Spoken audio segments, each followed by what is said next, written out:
However, the same spell, when performed with serious intent and emotional involvement, can have fantastic results. And while it's perfectly acceptable to work magic for your own gain, selfishly manipulating or hurting others is not.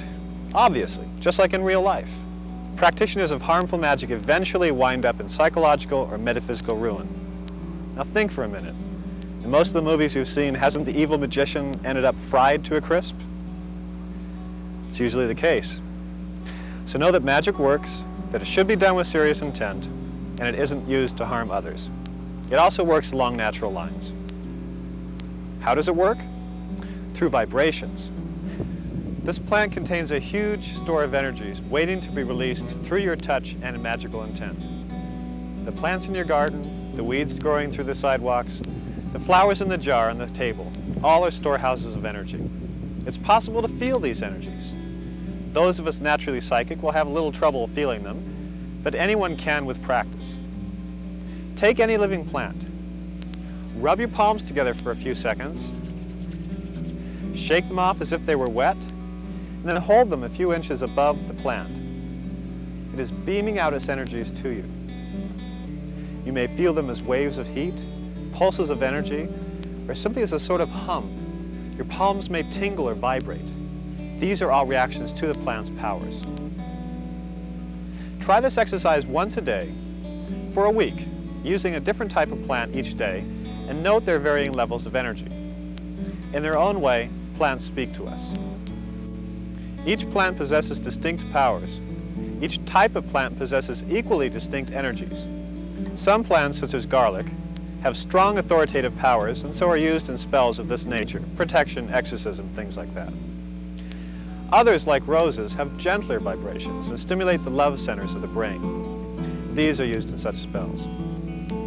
You can discover all these varying energies within plants on your own by working daily with herbs. Or get a good book and read up on herbs, then experiment to see if you agree with the author's information. In the past, magic was ruled by the heavens. Herbs were collected according to lunar phases.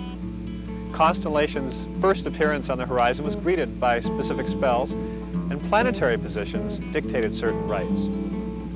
While this is still true today, many magicians share the view that since the powers at work in magic, plants, stones, the earth, our own energies, are linked to universal energies, and indeed are manifestations of these universal energies, perfect magical timing isn't necessary.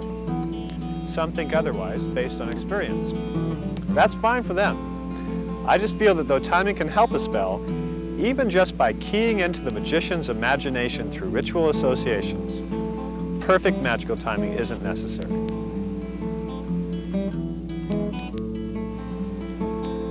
Harvesting herbs is an important part of magical herbalism.